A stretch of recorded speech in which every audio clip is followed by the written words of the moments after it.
आज हमारे चैनल का फर्स्ट व्लॉग डालने जा रहे हैं which is another educational video. Hope आपको पसंद आए। एंड सेकंड जो इम्पोर्टेंट पॉइंट यहाँ पे आने से पहले आपको पता होना चाहिए वो होती है यहाँ की स्लैंग। 20 घंटे में काम कर लूँगा तो 20 × 20 $400 छाप लिए कितने हफ्ते में? महीने में $1600 हो गए। आराम से ऐशो के पैसे छापेंगे। ओ भाई नहीं, छोले भटूरे हो गए, मोमोज, डोसा, पाव भाजी, रोल्स।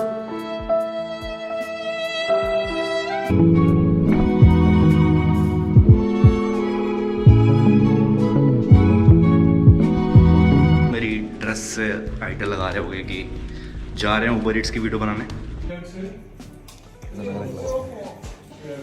मोमेंटम में बंदा आ रहा होगा, उसका राइट पहले बनता है निकलने का, ठीक है? ये बात भी याद रखना थोड़ा। So guys, welcome back to LT vlogs. और कुछ भी शुरू करने से पहले भाई हमारे फाइनली 50K सब्सक्राइबर्स हो गए हैं।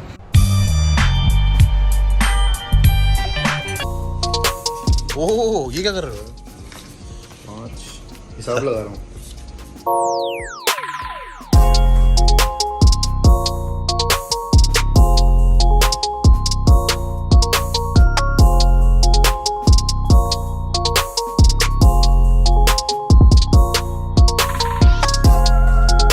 So guys, welcome back to LT Vlogs। एक बार फिर से एंड ये वीडियो भाई हमने बहुत टाइम से सोच रहे थे प्लान करने के लिए कि हमें अपनी जर्नी के बारे में या अपने एक्सपीरियंस के बारे में बताना चाहिए, क्योंकि लोगों के माइंड में हमेशा क्वेश्चन रहते हैं कि यार चल इनको भी इतना टाइम हो गया, इन्होंने क्या सोचा होगा जब इंडिया में थे, इनका कैसा प्रोसेस रहा होगा, इनिशियल स्ट्रगल क्या था। तो वो सारी चीज़ें हमने सोचा कि आज ये वीडियो बना दी जाए, क्योंकि आज हम काफ़ी ज़्यादा फ्री हैं। और इसका एक माइलस्टोन होता है कि हमें 4 साल ना कंप्लीट हो गया ऑस्ट्रेलिया में। हम 14 फरवरी 2020 को आए थे और अब मई चल रहा है, तो it's been more than 4 years। और एक फर्स्ट हैंड पर्सपेक्टिव से बताने का फ़र्ज़ बनता है अपना कि 4 साल में हमने क्या क्या एक्सपीरियंस किया, क्या क्या लगा, जो हमें अच्छी चीज़ें लगी ऑस्ट्रेलिया के बारे में, क्या क्या बुरी चीज़ें लगी ऑस्ट्रेलिया के बारे में, क्या क्या स्ट्रगल्स हमने फेस किए जो कि काफ़ी सारे हमारे अप्स एंड डाउन्स कितने रहे यहाँ पे। तो उससे हो सकता है आपको कुछ सीख मिले, आपको कुछ मोटिवेशन मिले, आपको एक ओरिजिनल पिक्चर मिले कि भाई कंट्री जो बाहर से लगती है वो ज़रूरी नहीं है कि अंदर से भी वैसे ही हो, क्या क्या लूप होल्स हैं। तो जो भी है आज इस लंबी सी एक प्यारी सी वीडियो में हम कवर कर देंगे। और अगर अगेन आपको कुछ भी क्वेश्चन हो जो हमने इस वीडियो में मिस कर दिया हो, make sure put down in the comments. तो भाई अब ये जर्नी की स्टोरी स्टार्ट करते हैं। अब एक्चुअली हम पार्थ हमें मिले कहाँ से, क्योंकि बहुत सारे लोग कमेंट्स आ रहे होते हैं कि तुम लोग कब से एक दूसरे को जानते हो। कुछ लोग तो ये भी बोलते हैं क्या तुम लोग भाई हो, यार तुम यहाँ आके मिलो, बहुत सारे ना क्वेश्चन मार्क आते हैं उस पर। तो भाई एक्चुअली में हमने 2016 में हम कॉलेज में आए थे, तो सेम क्लास में थे, तो वहाँ से हमारा एक ग्रुप बना था। धीरे करके ग्रुप तो था बट वो ग्रुप वाले बंदे लोग होते चले जाते थे, और सब at the end of the day पार्थ में ही रहते थे, जहाँ हम घूमने फिरने सब कुछ करना। तो कॉलेज के 3 साल तो वो एकदम गोली की तरह निकल गया, हमें पता भी नहीं चला कि कब हमने कॉलेज स्टार्ट करा था और कब खत्म होने को आ रहा था। तो अब 2019 में जब खत्म होने को आ रहा था, मे बी अराउंड जनवरी और फेब की बात है, तब पार्थ मैंने डिसाइड करा था कि भाई हमें आगे क्या करना है, क्योंकि अब तो कॉलेज खत्म होने को आ गया, इसके बाद क्या। तो वहाँ पे बंदों के आइडिया होता है कि भाई मैं MBA करूँगा या फिर जॉब करना स्टार्ट करूँगा, जिनके बिजनेस है वो बिजनेस टेक ओवर करने थे। हमारा ऐसा कुछ था ही नहीं। तब फिर पार्थ ने बोला कि हमें बाहर निकल जाना चाहिए। तो फिर मैंने बोला कि यार मन तो मेरा भी शुरू से था, बट कोई पाथवे नहीं था, कोई गाइडेंस थी नहीं हमारे पास कि यार कैसे जाएं, क्या करना होता है, कहाँ से स्टार्ट करें। तो इसके रिगार्डिंग हमने ना बहुत मत्था पीछी करी, बट फिर लकीली इन जेंटलमैन का एक नोन में बंदे निकल के आए थे, उन्होंने हमें आगे की गाइडेंस दी थी। क्योंकि हमारी इनिशियल कन्फ्यूजन तो पहली बात ये होती है कि यार बाहर जाएं या ना जाएं। फिर लोगों में कन्फ्यूजन होती है कि कौन सी कंट्री चूज़ करें। अब कंट्री में भी आपके पास बहुत सारे वेरियस लोकेशन होते हैं कि हम यहाँ जाएं वहाँ जाएं। तो हमारे पास कभी भी हमने ये नहीं सोचा था कि हमें सिर्फ पर्थ ही जाना है। वो हमने सोचा था जब हमने प्रोज एंड कॉन्स निकाले बाकी जगहों के, बट हमारा मेन फोकस ये था कि हम कोई ऐसा कोर्स पकड़ ले मास्टर्स में जिसकी वैल्यू ज़्यादा हो और जो हमने एक्चुअली में कॉलेज में पढ़ा है वो यूटिलाइज भी हो सके और वो एक एक्स्ट्रा एलिमेंट भी आ सके। तो हमने रिसर्च की, हमने कई लोगों से एडवाइस ली, उन्होंने हमें सजेस्ट किया कि आप मास्टर्स करो। वो तो हमें वैसे पता ही था। फिर मास्टर उन्होंने कहा बिल्कुल फोकस मास्टर्स मत करो, कोई ऐसा मास्टर्स करो जिसमें ना 2-3 चीज़ें इन्वॉल्व हो। तो जैसे फॉर एग्जांपल हमने जो मास्टर्स ऑफ कॉमर्स किया उसमें हमारा मेजर कोर्स बिजनेस का भी था, उसमें हमारा इलेक्ट्रॉनिक्स का भी था, नेटवर्क का भी था, और अल्टीमेटली हमारा इन्फॉर्मेशन टेक्नोलॉजी से बहुत रिलेटेड था। तो हमने वो डिसाइड किया क्योंकि हमें बिजनेस नॉलेज ऑलरेडी थी, IT नॉलेज हमने यहाँ के गेन कर ली, तो हमारा वहाँ से वो बात क्लियर था कि हमें यही कोर्स करना है। और इनिशियली हम क्वींसलैंड जाने वाले थे, वहाँ की हमने यूनिवर्सिटी में एक कोर्स लिया था जो कि डिट्टो सेम था, बट क्वींसलैंड और एक मेलबर्न यूनी का आया था मेरे पास, RMIT। तो उसमें हमने अप्लाई कर दिया था, हमें वहाँ से रिस्पॉन्स भी आया था।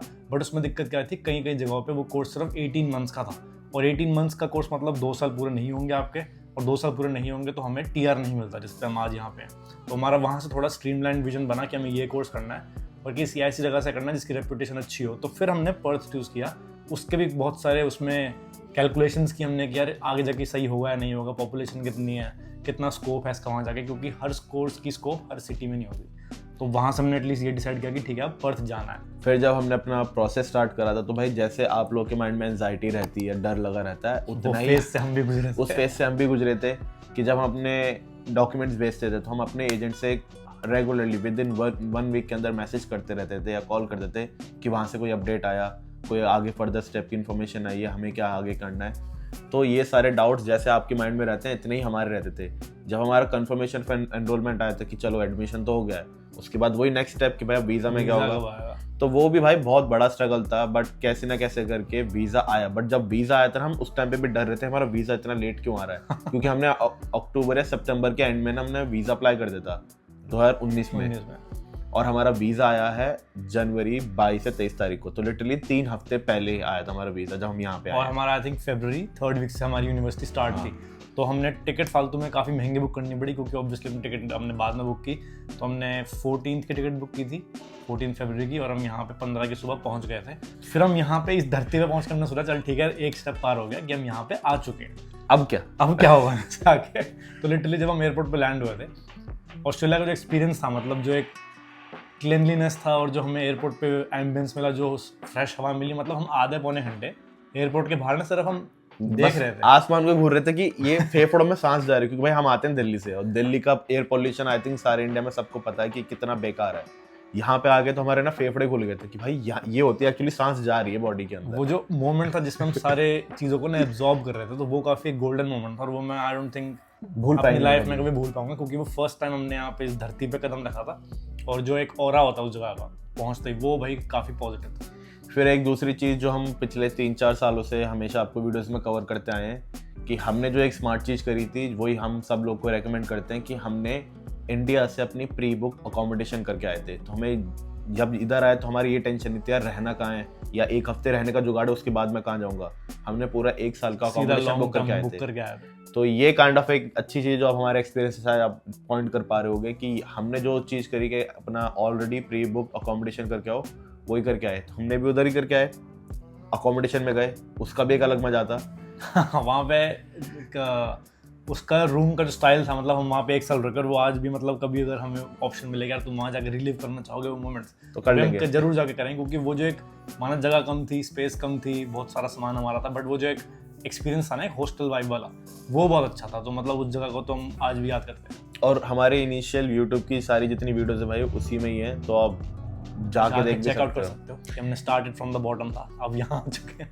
और अगर हम यूट्यूब की बात करें भाई, वैसे बंदे ये कहते हैं कि तुमने यूट्यूब का आइडिया तुम्हें इधर आया कि यहाँ पे आके बनाना स्टार्ट करा, ऐसा नहीं था। जब हमने फाइल्स डाल रहे थे हम एडमिशन के लिए, तभी हमने प्लान कर लिया था कि यार वहाँ जाके हमें इन्फॉर्मेशन वाली वीडियो बनानी पड़ेगी, क्योंकि जब हम अपने साइट से ना सर्च करते थे एनीथिंग रिगार्डिंग पर्थ, ना कोई ढंग का वीडियोज आती थी, ना कुछ इन्फॉर्मेशन थी पर्थ के रिगार्डिंग, सिडनी मेलबर्न के रिगार्डिंग थी, यहाँ की रिगार्डिंग नहीं थी।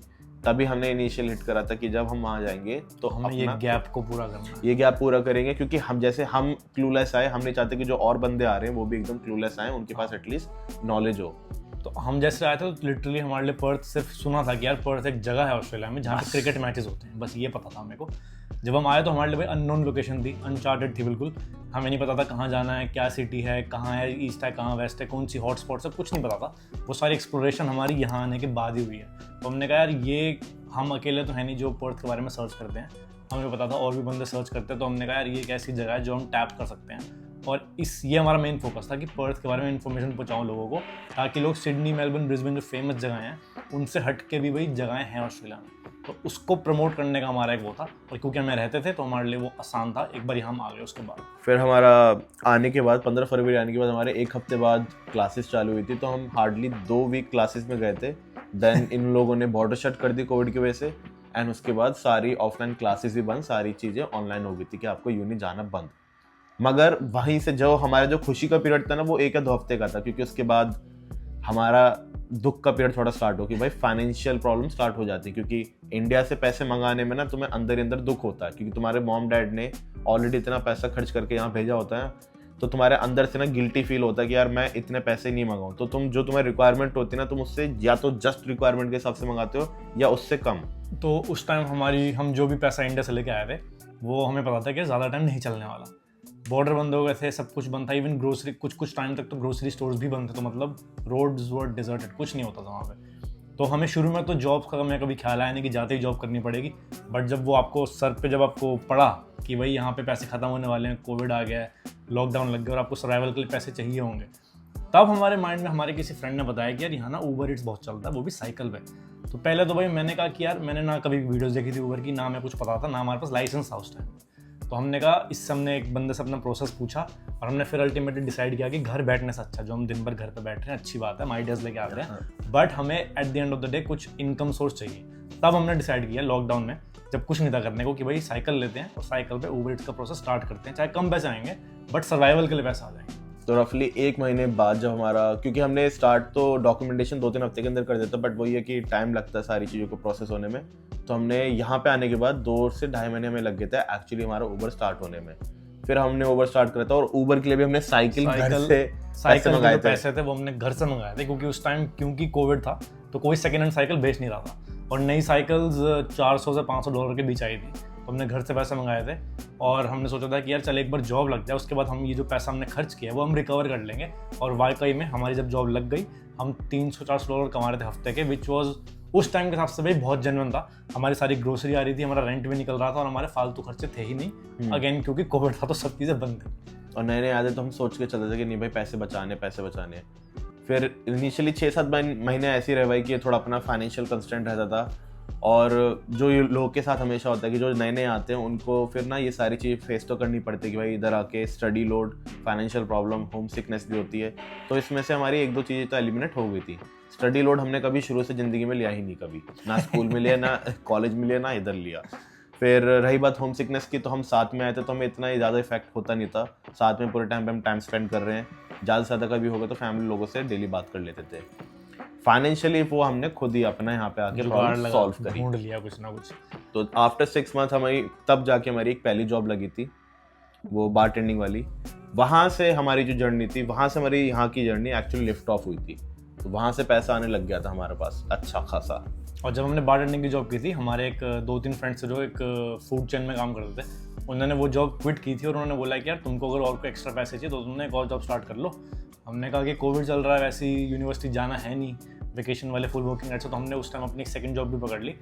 वो जो फेज़ था आई थिंक सितंबर या अक्टूबर 2020 था। उसके बाद से हमें फाइनेंशियली टचवुड कभी ऐसी दिक्कत नहीं हुई और उससे हमें ऐसा लगा कि यार अब हमारे पास ना सरप्लस इनकम आ रही है। तो एक तो इनकम आपकी वो होती है कि जो आपको आया आपने अपने रेंट में निकाला, आपने अपने ग्रोसरी में निकाला। उसके बाद हमें लगा था कि यार हम अब एक्चुअली में सेविंग चालू कर सकते हैं। उसके बाद से जो हो नहीं पाया, बट वहाँ से हमें किक मिल गई पर्थ को एक्सप्लोर करने की, क्योंकि फर्स्ट 6-7 मंथ्स हम लोग घर में थे, बाहर कभी निकलते नहीं थे और हमें पर्थ के बारे में पता भी नहीं था।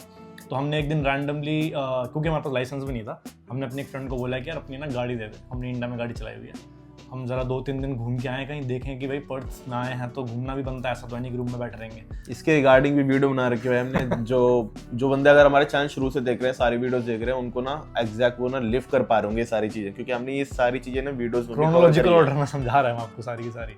तो हमने उससे गाड़ी ली, हमने बोला कि अब हमें फाइनली पर्थ को एक्सप्लोर करना स्टार्ट करना पड़ेगा। और वही एक टाइम पीरियड था जब हम पर्थ के व्लॉग्स हमने एक्चुअली में बनाना स्टार्ट किए कि हम कभी साइकिल पे निकल के घूमने, कभी गाड़ी में निकल के घूमने, वेकेशन का ट्रेंड्स बताया, शॉप्स कौन सी थी। एक्चुअली शॉपिंग का कीड़ा भी हमारा उसी टाइम से स्टार्ट हुआ, क्योंकि हमारे पास पैसा आना चालू हो गया था। तो हम शॉपिंग में जवान खून था, हमने काफ़ी सारा पैसा शॉपिंग में भी उड़ाया। वो जो गलत करा हमने, बट खैर छोड़ो। उस टाइम में हमें मोमेंटली हैप्पीनेस मिली थी जो आज तक मिलती आ रही है, जो अभी कुछ 1 हफ्ते पहले भी हमने मोमेंट हैप्पीनेस ले ली है।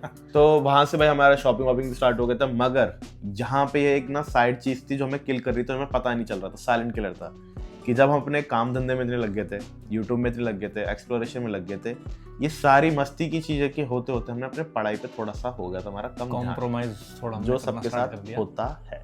और ये हमने आपको पहली वीडियो में बताया कि जैसे जो लोग यहाँ आते हैं ना, वो सोचते हैं कि सीधा काम करने लग जाओ, तो एक काम करना ज़रूरी भी है, आपको सर्वाइवल के लिए करना भी पड़ेगा। बट अगर आप स्टडीज़ कॉम्प्रोमाइज़ करोगे उसके चक्कर में, तो भाई आगे जाके बहुत दिक्कत आएंगी, इवन वीज़ा में भी दिक्कत आ सकती है। तो हमारे साथ भी वही हुआ। मैं तो अब झूठ ना बोलना, क्योंकि और जो बंदे होते हैं ना कि यार वहाँ की गोल्ड लाइफ होती है, बहुत मस्त लाइफ है, ड्रीम लाइफ है, मैं इतने इन चीज़ों में लग गया था, मैं एक सब्जेक्ट में फेल भी हुआ था। तो ऐसा मत सोचना कि भाई ये लोग, इन लोग की तो लाइफ बहुत मस्त में निकल गई, ये गए पढ़ाई खत्म करी मौज मार रहे हैं, ऐसा कुछ नहीं था। वहाँ गया, हमारे इतने हो गया था कि हमारे वीज़ा में डेफर भी कराना पड़ता था। एक सेमेस्टर में हमारे पास इतना हो गया था कि हम लग रहा था कि 3 सब्जेक्ट हम पास कर नहीं पाएंगे, ज़्यादा हो गया था हमारा। तो हमने अपना वीज़ा भी एक्सटेंड कराया, स्टूडेंट वीज़ा। फिर जब वीज़ा एक्सटेंड कराया था तो मैं एक सब्जेक्ट में फेल भी हो गया था, तो मुझे उसको भी रिपीट करना पड़ा। तो भाई यहाँ पे फेल होना तो जुर्म के हिसाब मान लो, क्योंकि इंडिया में क्या तुम फेल हो गए तो चलो तुम्हारा टाइम वेस्ट, तुम्हारे 6 महीने बर्बाद हुए, बट तुम दोबारा एग्जाम देके खत्म कर दोगे। यहाँ पे क्या, अगर आप फेल हुए दोबारा क्लासेस भी आपको स्टार्टिंग से जानी पड़ेंगी, और सबसे बड़ा वहमी भाई फीस, पूरी की पूरी फीस जाती है। ऐसा कुछ नहीं 10% ऑफ, 20% ऑफ, 100 के 100 फीस जाती है। तो एक चीज़ थी जो हमारे बाद में आके रियलाइज़ हुआ कि यार हमने इस चीज़ पे थोड़ा कम ध्यान दिया, और मुझे ज़्यादा दुख हुआ, क्योंकि जब वो एक्स्ट्रा जब फीस के पैसे गए ना, उसका तो गम मैं आज तक बता नहीं सकता।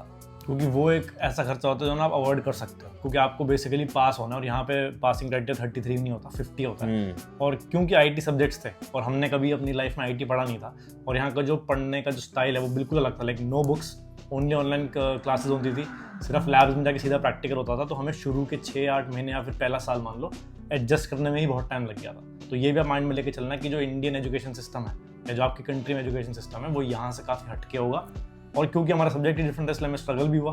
बट अब जब हमने कोर्स ख़त्म कर लिया और अब हम पीछे देखते हैं कि यार वो हमारे लिए फ़ायदेमंद था कि नहीं था, तो उन 2 सालों में जो हमने एक्चुअली में आईटी का जो कोर्स सब्जेक्ट सीखा है वो आई डोंट थिंक हम इंडिया में उस लेवल का कभी सीख पाते हैं। इंडिया और यहाँ की एजुकेशन में थोड़ा बहुत फर्क हमेशा आपको दिखेगा, क्योंकि इंडिया में स्पून फीडिंग ज़्यादा होती है, कॉलेज नहीं आ रहे तो बच्चों के पीछे पड़े रहते हैं, पढ़ाने का तरीका नहीं पड़ता। यहाँ पूरे साल के साल भर नहीं मत जाओ, उन्हें फर्क नहीं पड़ता।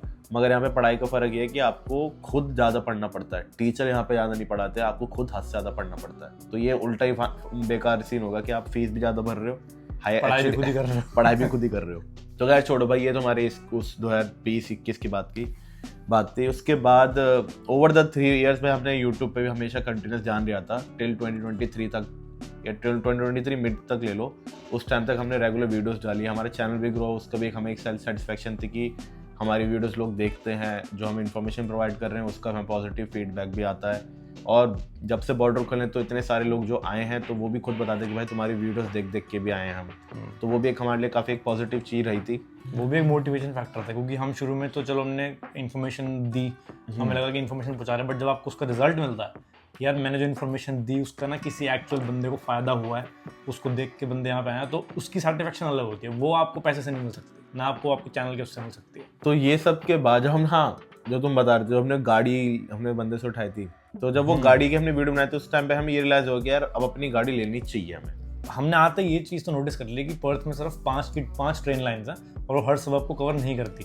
तो हम शुरू में तो चलो यूनिवर्सिटी जाते थे, बस में जाते थे, बट हमने कहा यार कि पर्थ को अगर एक्सप्लोर करना है एज अ सिटी, जोग्राफिकली अगर आपको कैप्चर करना है तो बस ट्रेन से काम नहीं हो सकता। जब हमने सबसे पहली बार बीच गए थे, हमने 2 ट्रेन बदली थी और एक बस बदली थी। 45 मिनट के बाद हम लोग स्कार्बरो बीच पहुंचे थे, जो by car I think 15 to 20 minute का रास्ता है उससे, सिटी से। तो हमने कहा गाड़ी लेना है, मस्ट भी है। और उस टाइम भाई फ्यूल इतना सस्ता था, पुरानी वीडियोस आप चेक करना कभी, $20, $25 का फ्यूल मिलता था। तो हमें फ्यूल की कभी उस टाइम हमें वैल्यू नहीं रियलाइज़ हुई कि तो ये वॉर के बाद थोड़ा प्राइस बढ़ गए। तो उस टाइम हमने गाड़ी ली, गाड़ी के साथ हमें न्यू जॉब अपॉर्चुनिटीज़ भी मिली। फिर 1 साल तक हमने वो गाड़ी में उबर भी करी थी, उस गाड़ी की उबर की भी वीडियोस बहुत सारी हैं। बट उस साल में जब नई गाड़ी ली थी तो फिर गाड़ी का चस्का ऐसा लगा था कि हमने 1 साल के अंदर हमने बहुत सारी गाड़ी बदल दी थी, स्विच। क्योंकि हम तो शुरू में हमने 2 सीटर गाड़ी ली जो मैनुअल थी, हमने कहा मैनुअल में फन आ रहा है क्योंकि इंडिया में आदत वो थी। फिर हमने रियलाइज़ किया कि पर्थ है एक हिली एरिया, तो हर सिचुएशन में आपको मैनुअली सूट नहीं करती। और अगर आप उबर कर रहे हो 10-11 घंटे काम कर रहे हो तो मैनुअल कार आपको इतना सूट भी नहीं करेगी। फिर हमने पोलो ली, फिर हमने गोल्फ ली, फिर हमने आउटलैंडर ली, फिर हमने दोबारा गोल्फ ली। अब हम जो अभी चला रहे हैं क्योंकि याली बहुत सही निकल के आ गई थी हमारे लिए। तो फिर 2022 के एंड तक आते थे भाई, हमारे पास एक बहुत बड़ी अपॉर्चुनिटी और आई थी कि वो तो जॉब हम कर रहे थे, साथ ही साथ उबर जॉब करते थे। फिर हमारे पास आई थी गैम्बलिंग टैब की एजेंसी की जॉब, जो उसके आने के बाद उस फर्क क्या ये हुआ कि हमने उबर करना छोड़ दिया था, क्योंकि फिर अब 3 जॉब्स हो गई थी तो उबर के अलग से टाइम नहीं मिलता था और ना अलग से हमें नीड लगती थी कि हमें उबर करने की नीड ही नहीं हो। भाई उबर ऐसी जॉब नहीं हो आपको जिंदगी भर करनी है, आपके लिए हमेशा बुरे टाइम पे सपोर्ट करने की जॉब है।